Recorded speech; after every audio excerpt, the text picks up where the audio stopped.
Sveicinota ķieneņīna, dabācu žielējīga,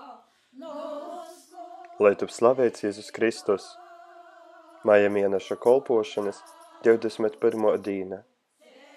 Moceiba, kai ikš Dīva bailes aizaturīt vajaga. Godot ap pādējām lītom, tas ir dūmot par pādējām lītom, tas ir ap novi, eļļas mūkom un dabasu valsteibu. Zinot, ka tos treis lītas patīši notiks. Pīminiet, ka mūžam vajag dzīvot otrā pasaulī. Kas notika? Vīnā mote vuicēja savus bārnus pie visam vajadzībam skaitītu sveicinota esi. Starp jos bārnim bija vīna napaklausīga meita, vordu naklausēja un bez Dīva bailes dzīvova. Vīnu reize par visu dīnu gūdova, danceva un grīzes, piec vokara goja guliet uz dorzu.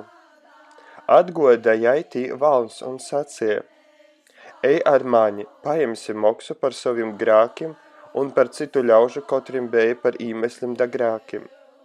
Tei meita īsoka klīgt, saukt Jumpravu Mariju, soka skaitīt, sveicinota, valns tivleņ aizaklīdze.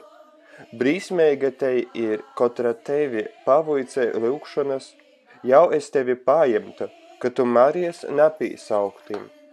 Un tivleņ tas valns izgaisa, a tei meita no tos bailes pavisam pazaprovējos, tas ir lobojos. Kolpošana būs šodien. Lūdz Jumpravu Mariju, ka tevi globotu no grāka un atskait 3 reizes sveicinota. Eisa lūkšana.